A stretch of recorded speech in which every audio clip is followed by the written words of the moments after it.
महाराष्ट्र राज्याचे मत्स्य व्यवसाय व बंदरे विकास मंत्री तथा सिंधुदुर्ग जिल्ह्याचे लोकप्रिय पालकमंत्री, विकास दृष्टा नेतृत्व, जनतेच्या सुखदुःखात सदैव सहभागी होणारे देवगड कणकवली वैभववाडी मतदारसंघाचे लाडके आमदार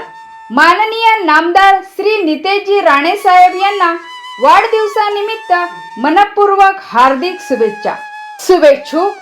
श्री दिलीपभाई तळेकर, तालुका अध्यक्ष ग्रामीण मंडळ कणकवली, श्री राजेश जाधव, पंचायत समिती सदस्य, श्री बाळा जठार, माजी सभापती, परशुराम मांडवकर, बूथ अध्यक्ष वारगाव, विकास कुलकर्णी, बूथ अध्यक्ष वारगाव, महेंद्र टक्के, बूथ अध्यक्ष शिडवणे, अनिरुद्ध महाडिक, बूथ अध्यक्ष तळेरे, निलेश सोरप, बूथ अध्यक्ष औदुंबर नगर, संजय लाड, बूथ अध्यक्ष कुरंगवणे, श्री शैलेश सुर्वे, शक्ती केंद्र प्रमुख तळेरे।